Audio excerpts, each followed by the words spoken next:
नमस्कार दोस्तों, मैं अंशुमान शुक्ला आपका स्वागत करता हूं तक्षशिला ट्यूटोरियल के ऑनलाइन चैनल पर। दोस्तों, जैसा कि हम लोग लेसन पढ़ रहे हैं रसायन विज्ञान की कुछ मूल अवधारणाएं, उसमें हमने दोस्तों कुछ लेक्चर कवर कर दिए हैं। तो दोस्तों, आज का हमारा लेक्चर है लेक्चर नंबर 1.7। जैसा कि लेक्चर नंबर 1.6 में दोस्तों हमने वहां पर कुछ न्यूमेरिकल लगाए थे। वहां पर हमने ये देखा था कैसे हम परमाणुओं की संख्या को निकालेंगे, कैसे हम आयनों की संख्या को निकालते हैं, कैसे हम अणुओं की संख्या को निकालते हैं। इसी क्रम में दोस्तों आगे बढ़ेंगे और आज का दोस्तों हम लोग देखते हैं अपना पहला न्यूमेरिकल।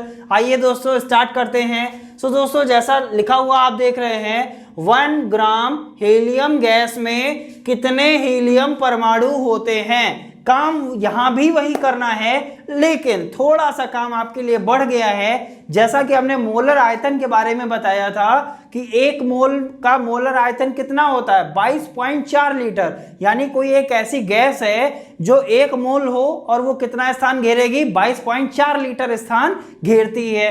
तो वही काम करना है। 1 ग्राम हीलियम गैस में हीलियम परमाणु कितने होते हैं हमको ये निकालना है, तथा उस गैस का सामान्य ताप और दाब पर आयतन क्या होगा। यानी सामान्य ताप और दाब का मतलब होगा नॉर्मल टेम्परेचर एंड प्रेशर की हम बात करेंगे। यानी नॉर्मल टेम्परेचर एंड प्रेशर पर हमको मोलर वॉल्यूम निकालनी है और हमको क्या निकालना है कि हीलियम के कितने परमाणु होंगे। सो दोस्तों, उम्मीद करते हैं ये वाला पार्ट इतना परमाणु कितने होंगे ये तो सबके सब लगा लेंगे। चलिए दोस्तों स्टार्ट करते हैं। क्या लिखेंगे दोस्तों, हम जानते हैं, क्या जानते हैं, मोलों की संख्या बराबर पदार्थ का भार। पदार्थ का भार लिख लीजिए, पदार्थ का द्रव्यमान लिख सकते हैं अपॉन पदार्थ का मोलर द्रव्यमान। अब दोस्तों पदार्थ का द्रव्यमान आपको कितना दे रखा है, तो साफ साफ लिखा हुआ है कितना है 1 ग्राम है। सो हमने लिख लिया 1 ग्राम।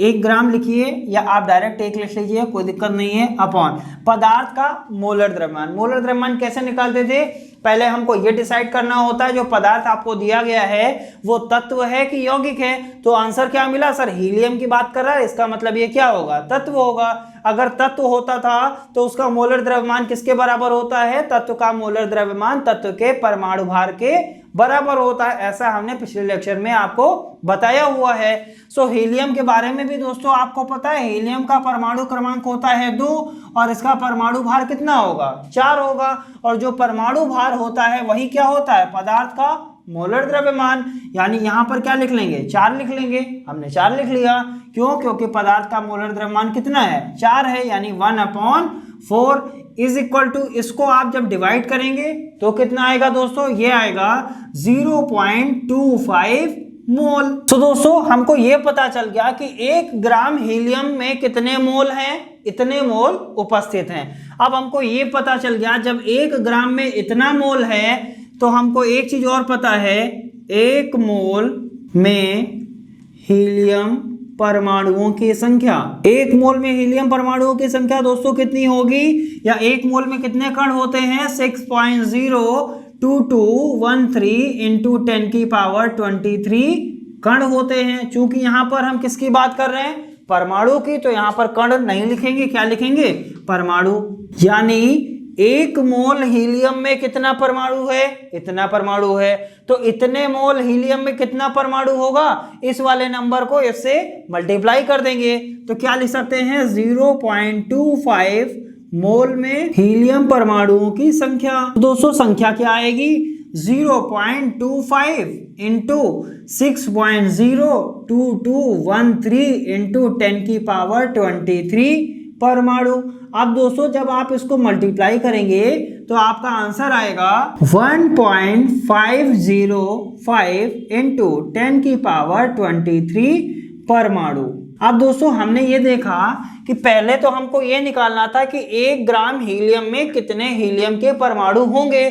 तो आपको आंसर क्या मिल गया सर, 1 ग्राम में इतना मोल होगा। जब इतना मोल हुआ तो इतने मोल में कितने परमाणु होंगे, इतने परमाणु होंगे। यानी ये वाला पोर्शन हमने क्या कर लिया, सॉल्व कर लिया। अब हम बढ़ते हैं आगे की तरफ। कह रहा है एनटीपी पर यानी नॉर्मल टेम्परेचर एंड प्रेशर पर या सामान्य ताप और दाब पर आयतन क्या होगा। और आयतन के बारे में किसने बताया था सर? आयतन के बारे में हम क्या कर रहे थे, हम ये कह रहे थे कि 22.4 लीटर क्या होता है, एक मोल गैस का आयतन होता है, जिसे हम क्या कहते हैं, मोलर आयतन कहते हैं। तो हम क्या लिखेंगे यहाँ पर, चूंकि एक मोल हीलियम का एनटीपी पर मोलर आयतन, एक मोल हीलियम का, यानी एक मोल हीलियम क्या होती है, गैस होती है, अक्रिय गैस है, ठीक है। एक मोल हीलियम का एनटीपी पर मोलर आयतन कितना होता है दोस्तों, 22.4 लीटर। एक मोल पर इतना है तो इतने मोल पर कितना होगा, हमको वो निकालना है। या दोस्तों हम क्या लिख सकते हैं, अतः 0.25 मोल हीलियम का एनटीपी पर मोलर आयतन बराबर किसके हो जाएगा दोस्तों, 0.25 मल्टीप्लाई हो जाएगा किससे, 22.4 से। ये किस में आ जाएगा दोस्तों, लीटर में आ जाएगा। जब दोस्तों आप इसको मल्टीप्लाई करेंगे तो आएगा 5.6 लीटर। यही आपका क्या हो जाएगा आंसर। यानी 1 ग्राम में हीलियम परमाणुओं की संख्या कितनी आ गई, इतनी आ गई। तो 1 ग्राम हीलियम कितना स्थान घेरेगा, तो आपका स्थान आ गया कितना, 5.6 स्थान घेरेगा। यानी 1 ग्राम में पहले हमने मोल निकाल लिया, मोल की संख्या आ गई, मोल की संख्या के बाद परमाणुओं की संख्या निकाल ली। अब जब हमको मोल की संख्या पता चल गई तो हमको ये पता है दोस्तों, 1 मोल 22.4 लीटर स्थान घेरता है, तो 0.25 मोल कितना स्थान घेरेगा, 5.6 स्थान घेरेगा। सो दोस्तों उम्मीद करते हैं ये आपको समझ में आया होगा। सो दोस्तों जैसा कि हमने डिफरेंट टाइप के न्यूमेरिकल आपको करा दिए हैं, सो दोस्तों अब हम बढ़ेंगे आगे और देखते हैं कुछ और इंपॉर्टेंट डेफिनेशन जिन पे बहुत सारे न्यूमेरिकल आते हैं। आइए दोस्तों देखते हैं। तो दोस्तों जैसा कि हमारी नेक्स्ट डेफिनेशन है मोललता। अभी हमने क्या पढ़ा, मोलरता, यानी मोलरता को हल्का सा तुतला के बोलेंगे तो क्या निकलेगा, मोललता, ठीक है। मोलरता को मोलैरिटी कहते हैं, लेकिन मोलरता को कैपिटल एम से डिनोट करते थे, मोलरता को स्मॉल एम से डिनोट करेंगे। मोलरता को मोलैरिटी कहते थे, इसको मोलैलिटी कहते हैं। हल्का सा डिफरेंस है, 1-2 बार पढ़ेंगे तो चीजें आसानी से समझ में आ जाएंगी। सो क्या होती है मोललता, विलायक के 1 किलोग्राम में, विलायक के 1 किलोग्राम में विलीन विलेय के मोलों की संख्या क्या कहलाती है, मोललता कहलाती है। यानी विलायक कह रहा है सर, मोलरता में क्या करते थे, विलयन लेते थे, कितना, लीटर में लेते थे।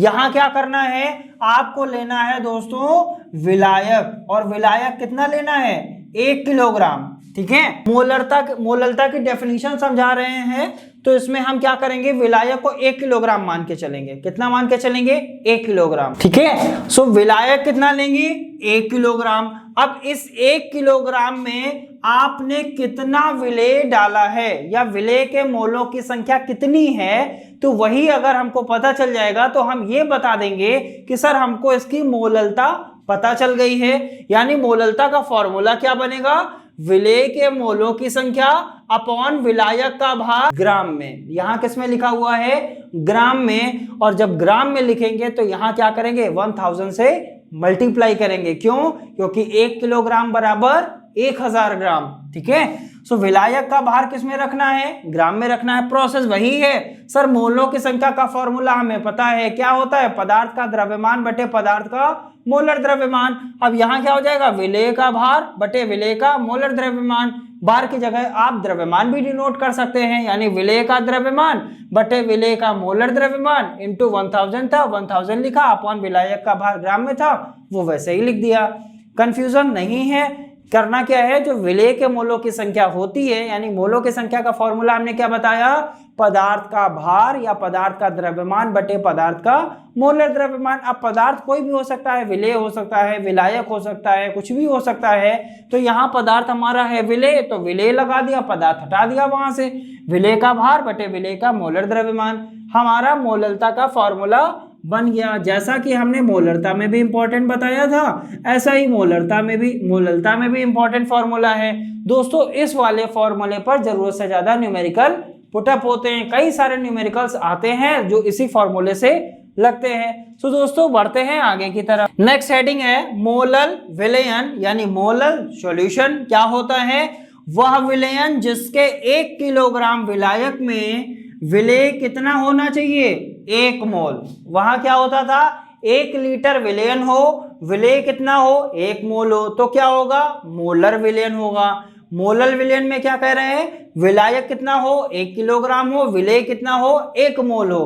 तो अगर ऐसी कंडीशन होती है तो वो जो विलेयन बनेगा वो कैसा होगा, उसे कहेंगे मोलर विलेयन। तो दोस्तों उम्मीद करते हैं आपको ये चीजें आसानी से समझ में आई होंगी। बढ़ते हैं नेक्स्ट डेफिनेशन की तरफ। तो दोस्तों जैसा कि आप अगला टॉपिक लिखा हुआ देख रहे हैं, मोल प्रभाज या मोल फ्रैक्शन, इसको मोल अंश भी कहते हैं, इंग्लिश में मोल फ्रैक्शन बोलते हैं। इसका सिंपल सा एक फॉर्मूला है, फॉर्मूला ध्यान रखेंगे, यहां से आपके न्यूमेरिकल लगेंगे। सो वो फॉर्मूला दोस्तों क्या है, लिखा हुआ है पदार्थ का मोल प्रभाज। दोस्तों यहां पर एक चीज कोट करने वाली है, पदार्थ का मतलब यहां हो सकता है या तो एक बार बात कर सकता है किसकी, विलेय की बात करेगा या विलायक की बात करेगा। जब मोल प्रभाज में पदार्थ लगा हो इसका मतलब या तो वहां पर विलेय की बात होगी या तो वहां पर विलायक की बात होगी। जैसा कि हम मोलर द्रव्यमान जब निकालते थे तो पदार्थ में हम क्या देखते थे, या तो वहां तत्व होगा या तो वहां यौगिक होगा। इसी तरीके से जब पदार्थ यहां बात करेंगे तो या तो यहां विलेय होगा या विलायक होगा। तो मोल प्रभाज का फॉर्मूला क्या होता है, पदार्थ का मोल प्रभाज बराबर होता है पदार्थ के मोलों की संख्या बटे विलेय के मोलों की संख्या प्लस विलायक के मोलों की संख्या। अब ये मोल प्रभाज हो गया। अब हमने कहा पदार्थ की जगह अगर हम ले लें विलेय, पदार्थ की जगह क्या ले लें, विलेय ले लें, तो ये पदार्थ की जगह यहाँ क्या लग जाएगा, विलेय लग जाएगा। तो विलेय का मोल प्रभाज का फॉर्मूला क्या बन जाएगा, विलेय का मोल प्रभाज हो जाएगा, पदार्थ की जगह हमने क्या लगाया, विलेय लगाया, तो फॉर्मूला बन गया विलेय के मोलों की संख्या बटे विलेय के मोलों की संख्या प्लस विलायक के मोलों की संख्या। अगर पदार्थ की जगह विलेय की जगह क्या हो जाए, विलायक हो जाए, तो विलायक का मोल प्रभाज क्या हो जाएगा, यहाँ विलायक लग जाएगा, तो विलायक के मोलों की संख्या बटे विलेय के मोलों की संख्या प्लस विलायक के मोलों की संख्या। ये हमारा इस तरीके से फॉर्मूला बन जाएगा। अब दोस्तों मोलों की संख्या का फॉर्मूला हमें पता है, ठीक है, क्या पता है, पदार्थ का भार बटे पदार्थ का मोलर द्रव्यमान, ये क्या होता है, मोलों की संख्या का फॉर्मूला होता है। तो जब हम इसके मोलों की संख्या निकालेंगे तो इस तरीके से इसको लिख सकते हैं, और जब हमको विलेय के मोलों की संख्या निकालनी होगी तो हम क्या लिखेंगे, विलेय का भार बटे विलेय का मोलर द्रव्यमान, नो डाउट। नेक्स्ट विलायक के मोलों की संख्या, विलायक का भार बटे विलायक का मोलर द्रव्यमान। फॉर्मूला हमें पता है और उसको हम अपनी तरफ से मॉडिफाई कर लेंगे। सो दोस्तों उम्मीद करते हैं मोल प्रभाज का फॉर्मूला भी आपको समझ में आया होगा। अभी दोस्तों थोड़ा सा कंफ्यूजन ये होगा कि सर इसको अप्लाई कैसे करेंगे। सो दोस्तों बढ़ते हैं अब न्यूमेरिकल की तरफ, कैसे फॉर्मूले को हम स्टेप बाय स्टेप अप्लाई करेंगे। सो आइए दोस्तों देखते हैं अपनी सीरीज का पहला क्वेश्चन। तो दोस्तों जैसा कि हमने न्यूमेरिकल लिख लिया है, अब वो न्यूमेरिकल क्या है उसको कैसे सॉल्व किया जाएगा, आइए दोस्तों देखते हैं। लिखा हुआ है कि किसी लवण का अणुभार कितना दिया है, 30, यानी कोई लवण है, ठीक है, यानी कोई साल्ट है, लवण को इंग्लिश में साल्ट बोलते हैं, कोई साल्ट है, उसका अणुभार कितना दे रखा है, 30 दे रखा है, ठीक है, कोई बात नहीं है, जिसका 3 ग्राम, यानी लवण का कितना, 3 ग्राम 3 लीटर विलयन में विलीन किया गया है। विलीन का मतलब हमने क्या बताया था, घोला गया है। तो हमको क्या निकालना है, विलयन की मोलरता ज्ञात कीजिए। देखिए दोस्तों हमने फॉर्मूला मोलरता का आपको बताया है और फॉर्मूला हमें पता है, तो हम फटाफट से मोलरता निकाल ले जाएंगे। क्या लिखेंगे, हम जानते हैं। जैसा कि दोस्तों हमने फॉर्मूला बताया था, एक इंपॉर्टेंट करके बताया था कि वो फॉर्मूला इंपॉर्टेंट होता है और वही फॉर्मूला कई सारे क्वेश्चंस में लगेगा। सो वही फॉर्मूला लिखेंगे। क्या लिखेंगे, मोलरता बराबर क्या होता था, विलेय का भार अपॉन विलेय का मोलर द्रव्यमान अपॉन विलयन का आयतन, इसमें चाहिए लीटर में चाहिए। सो दोस्तों हमने फॉर्मूला लिख लिया है। अब हमको देखना है, हमको निकालना क्या है, मोलरता, ठीक है। हमने यहाँ क्या लिखा, मोलरता, नो डाउट, बराबर क्या विलेय का भार आपको दिया गया है, तो आप कहेंगे यस सर हमको दिया गया है। विलेय का भार कितना दिया गया है, क्या किया गया है कि किसी लवण का अणुभार 30 है जिसका 3 ग्राम 3 लीटर में विलीन किया गया है। जब 3 लीटर में आप विलीन करोगे, इसका मतलब विलेय को ही तो विलीन करोगे, तो कितना विलेय विलीन किया गया है, 3 ग्राम, यानी विलेय का जो भार दे रखा है वो आपको कितना दिया गया है 3 ग्राम। ठीक है, अपॉन का साइन बना था, अपॉन बना दिया। विलेय का मोलर द्रव्यमान, अब दोस्तों मोलर द्रव्यमान क्या होगा, जैसा हमने क्या बताया था, जब आता है पदार्थ का मोलर द्रव्यमान तो हमको ये देखना पड़ता है कि पदार्थ तत्व है कि यौगिक। अब यहां पर क्या दिया है, लवण, जो साल्ट होते हैं वो क्या होते हैं, यौगिक होते हैं। जब यौगिक का मोलर द्रव्यमान निकालना होता है तो क्या करते हैं, उसके परमाणु भारों का योग करते हैं। चूंकि हमको यौगिक यहाँ पर कोई बताया नहीं गया है, हमको डायरेक्ट अणुभार दे रखा है, यानी जब हमको डायरेक्ट अणुभार दिया है तो मेरे लिए काम और भी ज्यादा आसान हो गया। तो अणुभार की जगह यहाँ क्या रख देंगे, मोलर द्रव्यमान की जगह अणुभार रख देंगे। उम्मीद करते हैं दोस्तों आपको समझ में आया होगा। करना क्या है, कुछ नहीं, विलेय का मोलर द्रव्यमान, और जब मोलर द्रव्यमान की बात करते हैं तो जब तत्व होता है तो परमाणु भार लेते हैं, यौगिक होता है तो अणुभार लेते हैं। जो लवण होते हैं वो आपके क्या होते हैं, यौगिक। लवण क्यों, कौन कौन से होते हैं, जैसे NaCl क्या है, साल्ट है या लवण है। ठीक है, लवण क्यों हुआ, क्योंकि ना तो ये अम्लीय है और ना ही ये क्षारीय है, ना तो इसमें H+ आयन है और ना ही इसमें OH- आयन है, इसीलिए ये क्या है, लवण है। जैसे KCl भी क्या है, एक लवण है। क्यों, क्योंकि ना तो इसमें अम्लीय है और ना ही इसमें क्षारीय है, यानी ना तो इसमें H+ आयन है ना Cl- आयन। अब मान लेते हैं यही लवण है, क्योंकि हमको लवण नहीं दे रखा है, तो अगर ये लवण है तो इसमें 2 तत्व है कि नहीं है, अगर 2 तत्व होते हैं तो क्या होता है, यौगिक होता है। यानी अब आपको समझ में आ गया होगा, जो लवण होते हैं वो क्या होते हैं, यौगिक होते हैं। जब यौगिक होगा तो यौगिक का मोलर द्रव्यमान क्या होता है, यौगिक के अणुभार के बराबर होता है, और यौगिक का अणुभार आपको दे रखा था, कितना दिया है, 30 हमने रख दिया। फिर दोस्तों हमको क्या रखना है, विलयन का आयतन लीटर में, यानी कितना विलयन बना है, तो आपको पता चला विलयन कितना है, 3 लीटर है। चलिए दोस्तों हमने 3 यहाँ रख दिया, क्योंकि विलयन का आयतन कितना रखना था, 3 लीटर। हमने सारी चीजें रख दी हैं। अब क्या इसको हम सॉल्व कर पाएंगे, यस सर। 3 एकम 3 और 3 एकम 3 0, ठीक है, या 3 धाम 30। इसको क्या लिख सकते हैं, 1/10 × 3 लिख सकते हैं, या इसको क्या लिख सकते हैं, 1/30। आप इसको भी सॉल्व कर सकते हैं। क्या आएगा आंसर, 0.033, और मोलरता का मात्रक ध्यान रखिएगा, मोल प्रति लीटर होता है। सो दोस्तों जैसा कि हमको मोलरता निकालनी थी और मोलरता हमारी क्या आ गई, 0.033 मोल प्रति लीटर। तो दोस्तों इस तरीके से हमने क्या किया, मोलरता को निकाल लिया। मोलरता का फॉर्मूला पता है, फॉर्मूले में हमको वैल्यूज रखनी है, बस माइंड चलाना है कि वैल्यूज कैसे हम रखेंगे। सो दोस्तों उम्मीद करते हैं आपको आसानी से न्यूमेरिकल समझ में आया होगा। सो दोस्तों मिलेंगे कुछ और नए न्यूमेरिकल के साथ। तो दोस्तों आज के लिए इतना ही, मिलते हैं नेक्स्ट सेशन में। धन्यवाद।